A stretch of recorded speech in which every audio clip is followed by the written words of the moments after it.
안녕하세요, 트래블튜브. 오늘은 일본이 한국과 협력해 미국에 맞서겠다는 초유의 상황이라는 주제로 이야기하겠습니다. 일본 정부가 한국과 협력하여 미국에 공동 대응하겠다는 발언을 하고 나와서 그 배경이 주목받고 있습니다. 바로 그것은 미국이 동맹의 군수품을 유상으로 파는 대외 군사 판매 FMS와 관련해 미국의 관련 제도를 개선해야 한다는 의견을 한국 등과 합을 맞춰 적극 제기한다는 것입니다. 다소 의아한 장면인데요. 지금까지 일본은 오히려 미국과 같은 라인에 서서 한국을 압박하는 입장이었지, 한국과 함께 미국을 상대한다는 모습은 매우 이례적인 것입니다. 그러나 그 이유는 미국이 돈을 안 돌려줬기 때문이라고 일본의 회계 감사원은 밝히고 있습니다.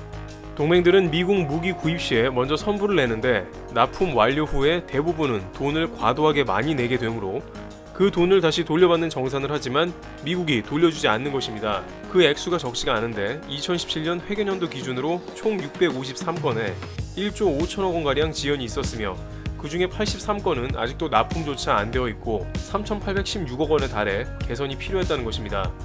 그럼 우리나라도 동일한 문제가 있지 않느냐고 되물을 수 있는데 그것은 일본에서 확인이 되지 않았다며, 다만 동맹 관련국들에도 비슷한 상황이 있으니 한국도 그러한 납품과 정산 지연이 있다면 FMS 제도 개선을 동참하여 미국에 항의해보자는 의미라며 협력을 촉구한다고 방위성 관계자는 밝혔습니다.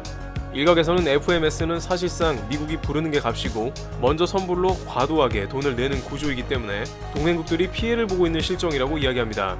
또한 최근에 도널드 트럼프 대통령이 한국과 일본의 미군 주둔 비용 등을 거론하며 매년 50억에서 80억 달러를 갈취하려는 상황에 일본도 동병상련 한국에 적극 관련한 제스처를 보내고 있는 게 아니냐는 의견도 나옵니다.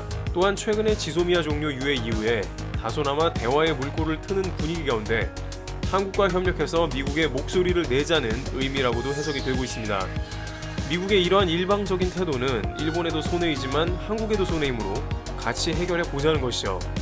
그러나 일각에서는 현재 트럼프 대통령이 전방위로 한국 방위비를 압박해오는 상황에 일본과 당장 이런 협력을 하는 것이 어떤 결과를 초래할지 모르니 자제하는 것이 좋다는 의견도 제기되고 있습니다. 물론 이런 상황에 동맹국과 힘을 모아서 동시에 문제를 제기하면 좀 더 목소리를 낼 수 있긴 합니다만, 최근 수출 규제 과정에서 일본 당국의 자세는 그야말로 불통에 가까운 모습을 연출한 등 신뢰도 안 가고 한국에는 사전에 의향을 묻지도 않고 한국과 협력해 미국을 대응하겠다고 언급하는 것은 맞지 않는 것이죠. 일본 입장에서는 당장 한국 국익에도 도움이 되니까 당연히 협력할 것으로 생각하는 것 같고, 어떤 면에서 일리 있는 말을 하고 있긴 합니다만 뭔가 지소미아처럼 자신들의 손해에 대해서만 적극적인 느낌이 남아있어 한국이 쉽게 이 제안에 대해 응할지는 미지수입니다. 한편으로는 최근 미국이 전세계 동맹에게 더욱더 돈을 요구하는 모습이 연출되고 있습니다만, 이렇게 FMS까지 존재해 선불로 무기를 팔아 넘기고 있으며 뒤에 정산도 제대로 안 하고 있다는 사실이 알려져 방위비와 함께 더욱더 논란이 될 것으로 보입니다. 트래블튜브 여기서 마치겠습니다. 감사합니다.